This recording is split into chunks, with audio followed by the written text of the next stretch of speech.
The impact was sharp enough to knock the breath from her lungs. The cold metal of the corridor wall bit into her back as the commander's hand pressed against her shoulder, fury tightening every muscle in his face. Officers in passing uniforms froze mid-step, eyes wide, whispers dying on their tongues. For a heartbeat, the entire hallway held its breath.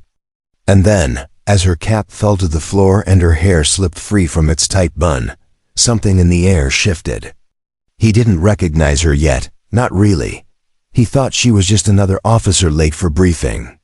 He thought she was someone he could intimidate. He had no idea who she truly was.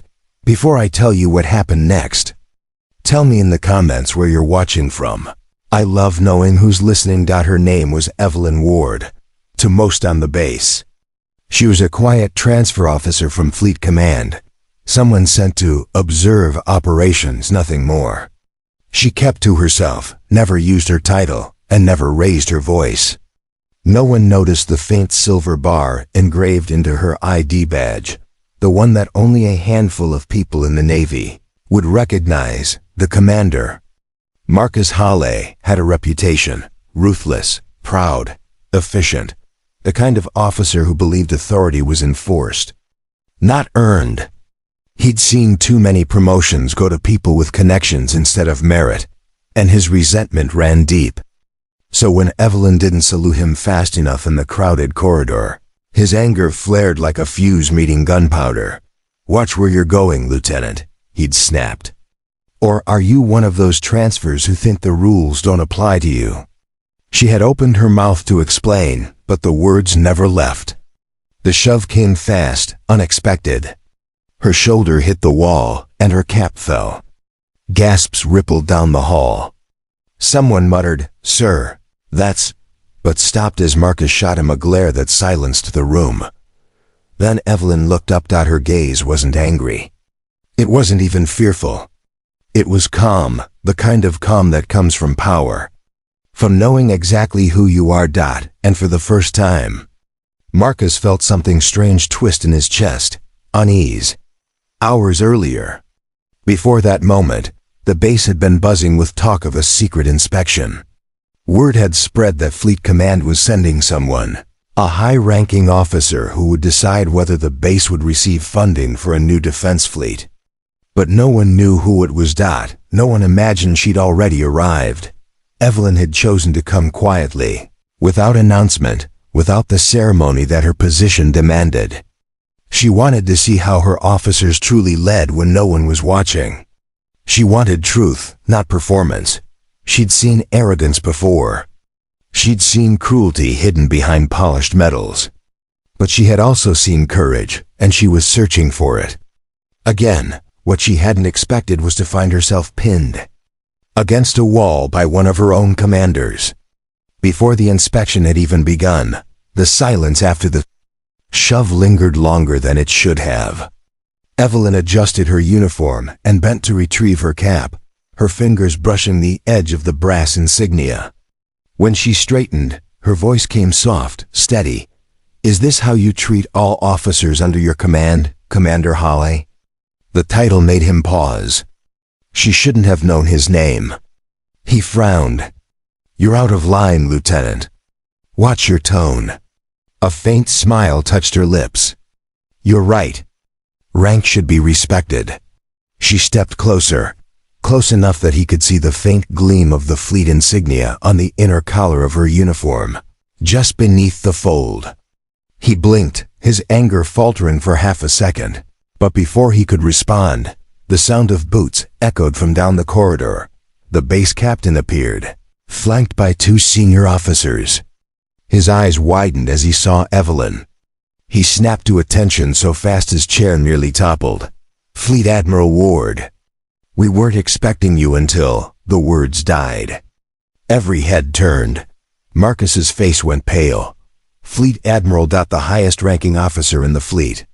The one whose orders even generals followed. The one whose inspection could make or break every career on this base, including his. Evelyn's gaze didn't waver. "I was here early," she said evenly, her tone almost gentle. I wanted to see how my officers behave when they think no one's watching. The captain swallowed hard. Ma'am, but she raised a hand. No need for apologies. I've seen enough. Marcus stood frozen, his mouth dry, his mind a storm of disbelief and shame. He wanted to speak, to explain, to apologize, but no words came. That evening, the base gathered for the inspection ceremony. The large hall was filled with the polished hum of uniforms, the metallic shine of metals, the sharp scent of polish and tension. Everyone knew what had happened. Rumors spread like wildfire, whispers of the commander who'd shoved the Fleet Admiral herself. Marcus stood at attention, his jaw locked, every muscle in his body tight. He had been ordered to stand beside her during the briefing. He hadn't slept since the incident. When Admiral Ward entered, the room fell silent. She moved with quiet authority, not arrogance, not superiority, but purpose.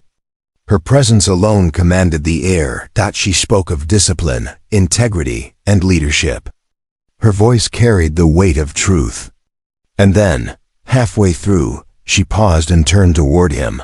There are moments, she said slowly, when we are tested not by enemies, but by our own temper, by our pride. Her gaze lingered on him. What defines a leader is not power. It's restraint. Marcus felt the words cut deep. He wanted to disappear, yet he forced himself to stand tall. He deserved every word. But then, something unexpected happened. She turned back to the crowd. Today I witnessed failure. But I also witnessed potential. Because a leader who can face his mistakes without hiding is one who can still be redeemed. The crowd shifted, whispering. Marcus blinked. Was she talking about him? She turned once more, her expression unreadable. Commander Hale stepped forward. He obeyed, his pulse hammering. Do you understand what you did wrong? She asked quietly. Yes, ma'am, he said, voice hoarse. I disrespected a fellow officer. I let anger lead me. And what will you do differently? I'll listen, he said. And lead with more than rank. She studied him for a long moment, then nodded. Then perhaps this base still has hope. A faint smile ghosted across her lips. Dismissed. The room exhaled. Later that night, under the dim light of the command deck, Marcus stood alone, staring out at the ocean beyond the glass. The waves shimmered silver under the moon. He heard footsteps behind him and turned. It was her. Evelyn approached quietly, her expression softer now. You don't need to fear me, Commander, she said gently. You just need to remember who you serve. He nodded, ashamed but grateful. I forgot that today. Then don't forget again, she said. Because men like you, strong, driven, you can either build or destroy. The choice will always be yours. There was no anger in her voice, just truth. And somehow that was heavier than punishment. As she walked away, he called out, Admiral Ward? She paused. Why didn't you report me? I'd have been done. She looked back, eyes glinting under the light. Because leaders don't erase their mistakes, Commander. They learn from them. And because kindness doesn't vanish, it waits, and it finds its way back. Weeks passed. The base changed. The officers were sharper, more unified. And Marcus, once feared, became someone others sought for guidance. He never forgot that moment in the corridor, nor the lesson it carved into him. One afternoon, he received a letter sealed with the fleet insignia.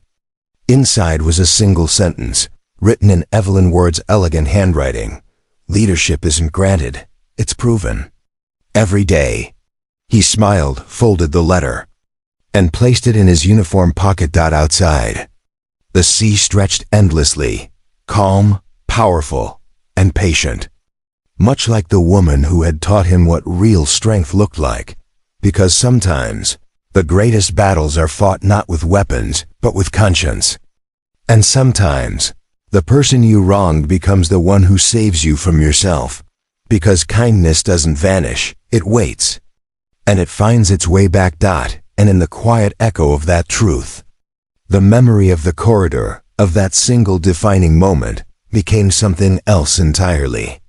Not shame, not regret, but the beginning of redemption. If this story moved you, take a moment to like, share, and subscribe. Tell me in the comments what lesson you took from it, because every story like this reminds us, real leadership begins with humility.